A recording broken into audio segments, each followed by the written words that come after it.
वाली भर्ती थी उंगली नहीं उठा पाई सरकार और कम समय में भर्ती करा करके दिखा दी।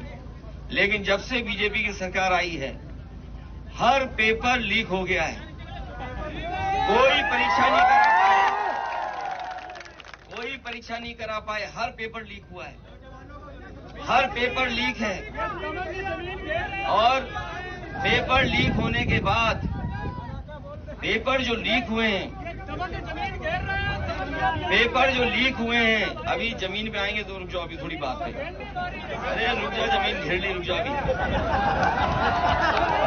जो पेपर लीक हुए, अरे रुक जा भाई, दबंगों लिख के दे दे तो देखें कौन दबंग है। अरे भाई लिख के देगा नहीं तो हम आसमान से जमीन ला देंगे। अभी तो लिख के दो, अभी लिख के देना। तो जो पेपर लीक हुआ, कोई एक पहला पेपर लीक नहीं हुआ। इस सरकार में 10 पेपर लीक हुए और परीक्षाएं नहीं दे पाए और नौजवान भटकता रहा, मेहनत करता रहा, तैयारी करता रहा।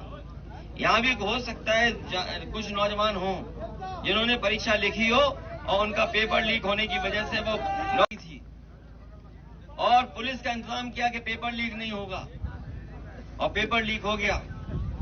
ये याद रखना साथियों, सरकार जानबूझ करके पेपर लीक कर रही है और इसलिए करा रही है क्योंकि नौकरी न देनी पड़े। अगर नौकरी देनी पड़ेगी तो आरक्षण देना पड़ेगा, इन्हें आरक्षण न देना पड़े इसलिए जानबूझ करके नौकरी के पेपर लीक कराने का काम कर रहे हैं।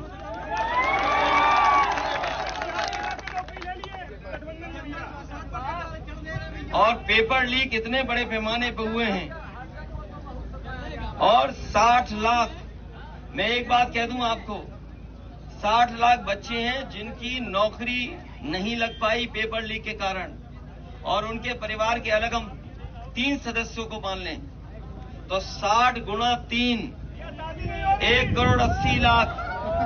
और ये 1 करोड़ 80 लाख अगर हम 80 लोकसभाओं में भाग दे दें तो हर लोकसभा में 2,25,000 वो नौजवान और उनके परिवार के लोग बैठे हैं। जो करने का मकसद यही था, जो काम समाजवादी सरकार में शुरू हुए थे भारतीय जनता पार्टी ने वो सब काम रोक दिए। जितनी भी अच्छी योजनाएं जो जनता के लिए शुरू की गई थी वो सब योजनाएं उन्होंने बंद कर दी।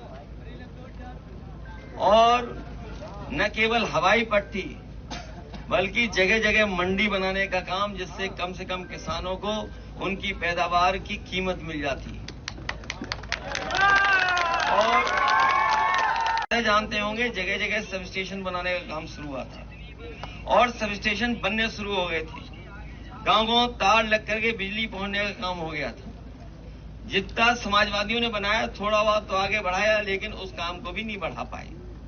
आप जानते होंगे जब कभी घर परिवार में परेशानी तकलीफ होती होगी तो फोन मिलाने पर एम्बुलेंस आपकी मदद करती है, अस्पताल तक ले जाती है।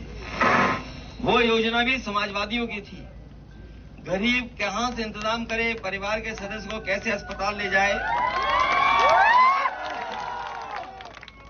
इलाज सही मिल जाए, इसलिए एम्बुलेंस का इंतजाम किया था।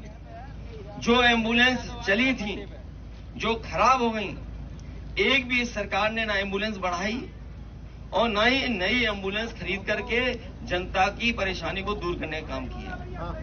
इसी तरह पुलिस